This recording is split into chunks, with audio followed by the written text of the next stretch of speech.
Hello guys, today we are going to discuss about most important and most basic topic which is named as cellular organization या इसको level of organization भी कहा जाता है। ऐसे class 9th का chapter है, फर्स्ट चैप्टर है, उसका थर्ड या फोर्थ टॉपिक है, सही है। सो बच्चा सबसे पहले सेल्यूलर ऑर्गेनाइजेशन क्या है।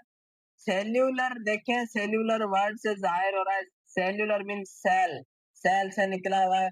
ऑर्गेनाइजेशन मीन्स जोड़जक या बनना, मीन्स सेल से क्या चीजें बन सकती है। एक सेल स्टेप वाइज चलते चलते इतना बड़ा ऑर्गेनिज्म कैसे बना रहा है। मिसाल है प्रोकैरियोट्स, बैक्टीरिया एक सेल का जानदार है, सिंगल सेलुलर जानदार है, जबकि एक हाथी है या बोले ब्लू व्हेल है, इतना बड़ा जानदार है। वो जानदार कैसे बना, एक सेल की वजह से इतना बड़ा जानदार कैसे बना, जबकि सेल की तो साइज बिल्कुल माइन्यूट साइज है, नजर ही नहीं आ रही। तो हम इसी चीजों के बारे में आज डिस्कस करने जा रहे हैं। देखो बच्चा, सबसे पहले सेलुलर ऑर्गेनाइजेशन की जो स्टेप वाइज एक सीरीज वाइज जो बनी हुई होती है, इसका सबसे पहले स्टेप शुरू होता है सब एटॉमिक पार्टिकल्स से। सब एटॉमिक पार्टिकल्स, सही हो गया।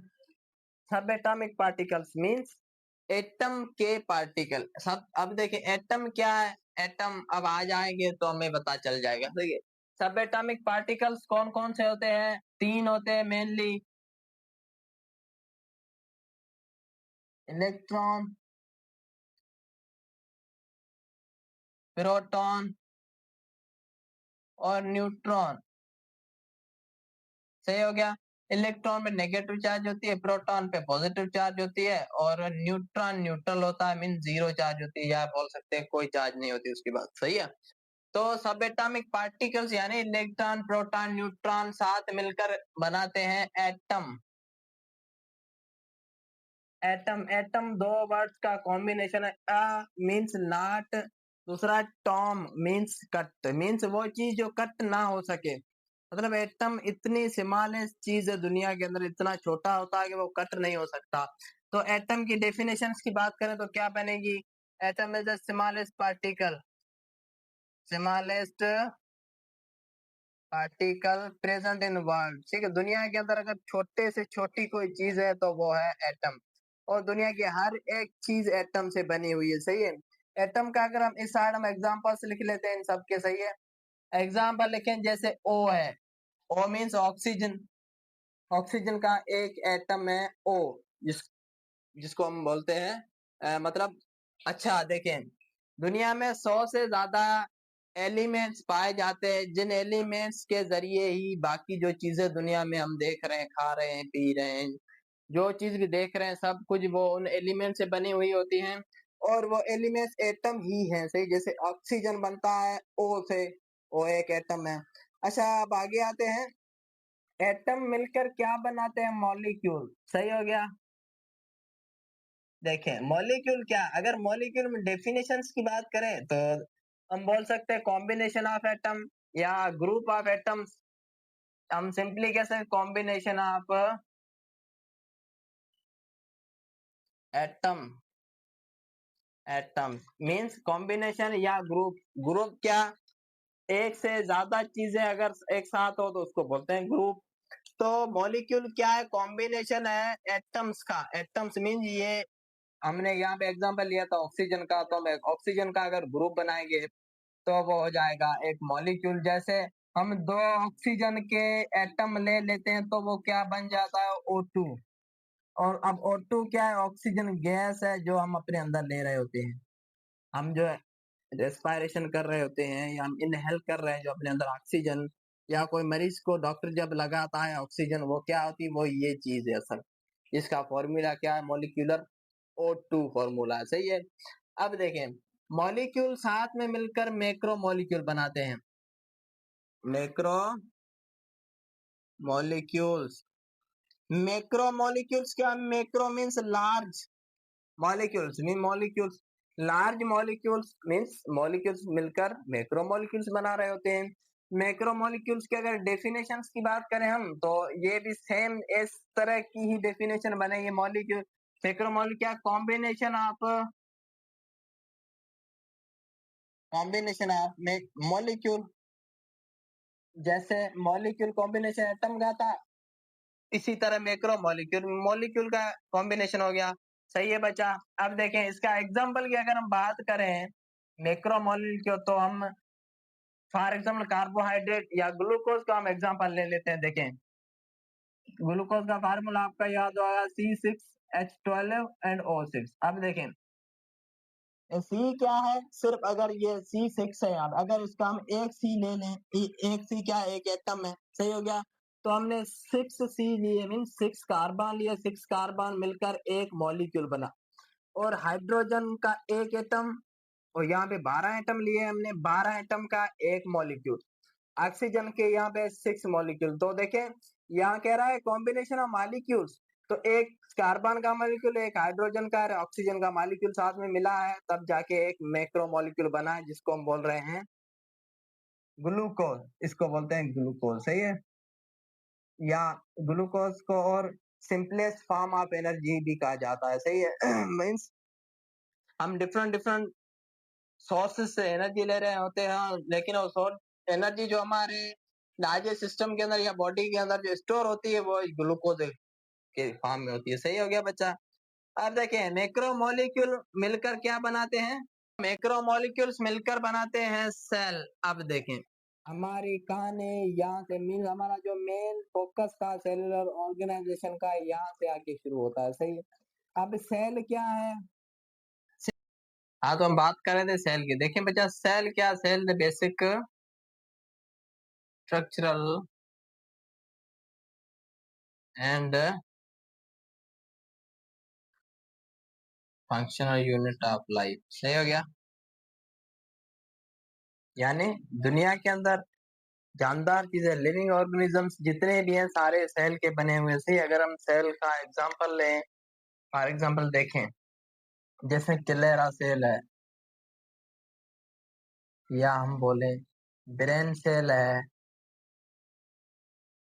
या हम बोले बोन सेल हो गया, या हम बोले मसल सेल हो गया। तो ये सारे क्या है, सेल्स है। या हम प्लांट सेल की बात करें, वो भी ऐसे ही बनता है। या हम प्रोकैरियोटिक सेल की बात करें, प्रोकैरियोटिक सेल आपको पता होगा। तो ये सारे सेल कैसे बनते हैं, मैक्रो मॉलिक्यूल साथ मिलकर सेल बनाते हैं। सही हो गया। ये मैक्रो मॉलिक्यूल्स जो होते हैं डिफरेंट डिफरेंट टाइप्स, जैसे ग्लूकोज हो गया, या लिपिड्स हो गया, कार्बोहाइड्रेट्स हो गए, या प्रोटीन्स हो गए, या हम बोले कि न्यूक्लिक एसिड जो हो गया, वो सारे एक सस्पेंशन की फॉर्म में हमारे सेल के प्रोटोप्लाज्म में घूमते रहते हैं, और वहीं पे रिएक्शंस होते रहते हैं। सेल डिवाइड होते हैं टिश्यू में। सही हो गया। तो मैक्रो मॉलिक्यूल साथ मिलकर सेल बनाते हैं, सेल मिलकर बनाते हैं टिश्यू। सही हो गया बच्चा। टिश्यू, अब देखें टिश्यू की हम डेफिनेशन की बात करें, टिश्यू क्या है, tissue is the group of similar sales which perform specific function। it means एक जैसे सेल्स का ग्रुप साथ मिलकर, एक जैसे सेल साथ मिलकर टिश्यू बना दे। टिश्यू की डेफिनेशन को देखें तो क्या, group of similar cells perform specific function. Means एक जैसे सेल का ग्रुप कॉम्बिनेशन जो स्पेसिफिक फंक्शन को परफॉर्म कर रहे हों, तो उसको हम बोलते हैं टिश्यू। जैसे हम मसल टिश्यू की बात करें, या हम लंग टिश्यू की बात करें, तो ये क्या हो गया, टिश्यू। सही हो गया। अब देखें बच्चा टिश्यूज मिलकर क्या बनाते हैं। अब हम उस साइड आ जाते हैं। टिश्यूज का कॉम्बिनेशन, टिश्यू साथ मिलकर क्या बनाते हैं, ऑर्गन। सही हो गया। ऑर्गन, ऑर्गन की हम डेफिनेशन की बात करें तो कैसे बनेगा, देखें ग्रुप ऑफ टिश्यूज, टिश्यूज का ग्रुप जो एक स्पेसिफिक फंक्शन जो परफॉर्म कर रहा हो, उसको बोलते हैं हम ऑर्गन। ऑर्गन का अगर एग्जांपल देखें हम, तो जैसे हमारा आई है, आई एक ऑर्गन है। हमारा लंग है, एक ऑर्गन है। हमारी किडनी है, एक ऑर्गन। ऑर्गन है, सही है बच्चा। तो ये हो गया ऑर्गन। अब ऑर्गन मिलकर क्या बनाते हैं, या ऑर्गन का कॉम्बिनेशन, या बहुत सारे ऑर्गन मिलकर क्या बनाते हैं, ऑर्गन सिस्टम। ऑर्गन सिस्टम बनाते हैं, सही है। ऑर्गन सिस्टम क्या है?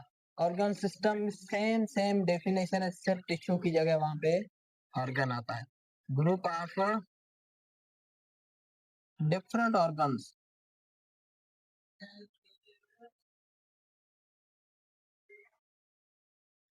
मेक्स ऑर्गन, सही है बच्चा।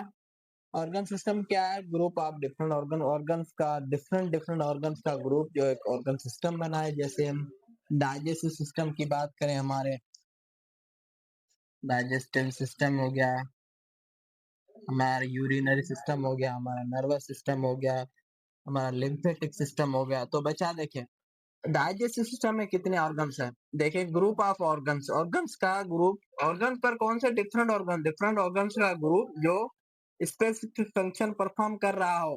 तो ऑर्गन, अब डाइजेस्टिव सिस्टम का हमने एग्जांपल लिया, तो देखें इसमें डिफरेंट ऑर्गन्स है। जैसे हमारा माउथ है, हमारे इसोफेगस हो गई, हमारी फेरिंग्स हो गई, या हमारे stomach, small intestine, large intestine, rectum, हमारा लिवर, पेनक्रियास। तो ये सारे डिफरेंट डिफरेंट ऑर्गन्स है, मिलकर एक ग्रुप बन गया है, और वो एक स्पेसिफिक फंक्शन परफॉर्म करना है जो डाइजेशन का है, उसको बोलते हैं हम डाइजेस्टिव सिस्टम। सही हो गया बच्चा। अब digestive system, sorry, organ systems मिलकर बनाते हैं एक ऑर्गेनिज्म। ऑर्गेनिज्म, सही हो गया। ऑर्गेनिज्म क्या है? पहले हमने बात की थी, ऑर्गेनिज्म वो चीज जो खा सके, पी सके, नए बच्चे पैदा कर सके, या किसी स्पेसिफिक एरिया में रह सके, तो उसको हम बोलते हैं ऑर्गेनिज्म। जैसे हम इसका एग्जांपल ले रहे हैं अगर, तो हमारा ह्यूमन हो, हम जैसे ह्यूमन है, हम क्या है, एक ऑर्गेनिज्म है। एक, या रेट हो गया, रेट एक ऑर्गेनिज्म है। फिश है, फिश एक ऑर्गेनिज्म है। या हम कोई प्लांट की बात करें, जिन, अगर हम रोज की बात करें, रोज जिसका नेम है रोजा इंडिका, बॉटनिकल नेम है, तो ये सारे एक ऑर्गेनिज्म है। सही है बच्चा। अब देखें, ऑर्गेनिज्म मिलकर क्या बनाते हैं, एक पॉपुलेशन। पॉपुलेशन, पॉपुलेशन क्या है? देखें, population is group of, sorry sorry, population a place, या हम ऐसा भी बोल सकते हैं, group of same type of species living in an area. अगर किसी एरिया में अगर एक ही किस्म के अगर जानदार या पॉपुलेशन रह रहे हैं, तो हम उस एरिया को बोलते हैं पॉपुलेशन। फॉर एग्जांपल, ये एक एरिया है, फॉर एग्जांपल ये एक सिटी है, एक सिटी के अंदर इंसान है, सिर्फ इंसान रहते हैं, दूसरा कोई जानदार है ही नहीं। या चलो हम दूसरा को एग्जांपल लेते हैं, जैसे कि एक घर है, एक घर के अंदर देखो, घर में तो सिर्फ इंसान ही रहते हैं मोस्टली। तो एक ही स्पीशी, एक जानदार का किस्म रह रहा है, तो ये हो गई पॉपुलेशन। सही हो गया। आई होप दैट ये एग्जांपल आपको समझ आ रहा होगा। अब देखें, पॉपुलेशन मिलकर बनाती कम्युनिटी।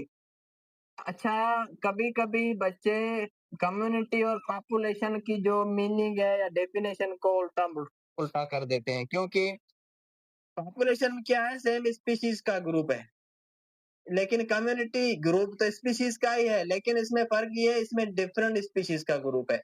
देखें अब कैसे, ग्रुप ऑफ एप, मैं इसी तरह के एग्जांपल दूंगा और आपको बिल्कुल समझ आ जाएगा। Hope that group of different type of species living in an specific area is called community. अब देखें, ये क्या है, पॉपुलेशन है, क्योंकि इसके अंदर सिर्फ इंसान रह रहा है या ह्यूमन रह रहा है, और कोई जानदार नहीं है। फॉर एग्जाम्पल ऐसा ही एक और हम ले रहे हैं, फॉर एग्जाम्पल फॉरेस्ट है, ये फॉरेस्ट है। सही हो गया। आप देखें, फॉरेस्ट में डिफरेंट डिफरेंट किस्म के जानदार रहते हैं, जैसे ये लायन हो गया, सही है। उसके बाद यहाँ पे डियर भी मौजूद है, उसके बाद यहाँ पे बफेलो भी मौजूद है। तो डिफरेंट डिफरेंट जानदार यहाँ पे रह रहे हैं, स्पीशीज रहे हैं, तो इसको हम क्या बोलेंगे? Community. Means group of different species is called community. ये भी ग्रुप है, ये भी ग्रुप है, इसमें भी जानदार है, इसमें भी जानदार। फर्क बस एक ही चीज का है, जो पॉपुलेशन में सिर्फ सेम टाइप्स के रहते हैं जानदार, और इसके अंदर जो डिफरेंट टाइप्स के ऑर्गेनिज्म रहते हैं कम्युनिटी के अंदर। सही है बच्चा? कम्युनिटी मिलकर बनाती है एक इकोसिस्टम। अच्छा, कम्युनिटी का अगर हम एग्जांपल लीजिए, फॉरेस्ट है कम्युनिटी। सही है बच्चा? ठीक है। अब उसके बाद है इकोसिस्टम। देखें इकोसिस्टम क्या है। Ecosystem ecosystem A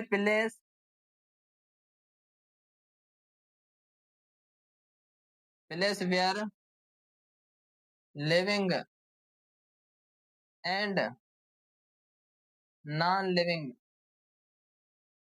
things live and their interaction with each other each other. सही है क्या? चलो बच्चा, इकोसिस्टम क्या है? ऐसी जगह जहाँ पे जानदार और गैर जानदार से चीजें दोनों रह रही हों, और गैर जानदार चीजों का आपस में कनेक्शन हो, आपस में देना लेना हो, आपस में रिलेशनशिप हो, तो उसको हम बोलते हैं इकोसिस्टम। फॉर एग्जांपल हम फॉरेस्ट का ही लेते हैं। फॉरेस्ट एक इकोसिस्टम है। क्यों है इकोसिस्टम? इसलिए क्योंकि देखें वहां पे जानदार चीजें तो है ही है, उसके साथ साथ गैर जानदार चीजें भी रह रही हैं। जैसे हमारा वाटर है, वहां पे लाइट है, एयर है। अब देखें अगर वाटर ना मौजूद हो तो जानदार चीजें रह नहीं पाएंगे। तो कह रहा है कि लिविंग और नॉन लिविंग थिंग्स जहाँ पे रहें और उनका आपस में कनेक्शन हो, तो उसको हम बोलते हैं इकोसिस्टम। सही है बच्चा? अब इकोसिस्टम के बाद जो लास्ट हमारा और फाइनल स्टेप कहें हम सेल्यूलर ऑर्गेनाइजेशन की, जो है बायोस्फीयर। इसको बोलते हैं बायोस्फीयर। बायोस्फीयर की डेफिनेशन अगर हम बनाए तो ऐसे बनेगी कि वेयर लाइफ कैन सरवाइव। ऐसी जगह, ऐसा एरिया या ऐसा गोला, हम बोल सकते हैं हमारा ग्लोब है जो धरती का, या ऐसा ग्लोब, ऐसी स्पेसिफिक जगह जहाँ पे जिंदगी रह सके, जहाँ लिविंग ऑर्गेनिज्म रह सके, उसको बोलते हैं biosphere. Bio means life, sphere means round, round कोई चीज हो। हालांकि जैसे हमारी धरती है, दुनिया के अंदर सिर्फ वाहिद अर्थ है, सिर्फ जिसके ऊपर लाइफ प्रेजेंट है और पॉसिबल है, और दूसरा ऐसा कोई प्लानिट अभी तक डिस्कवर नहीं हुआ जहाँ पे हम लाइफ को सरवाइव करवा सकें। So guys, it was all about the cellular organisation of that. ये लेक्चर आपको बिल्कुल समझ आया होगा, और अगर आपको इस लेक्चर में कहीं पे भी छोटा सा या बड़ा सा भी कोई क्वेश्चन हो तो आप पूछ सकते कमेंट बॉक्स में। हमारे चैनल को लाइक कीजिए, सब्सक्राइब कीजिए और अपने दोस्तों के साथ शेयर कीजिए। तब तक tata bye bye, thank you.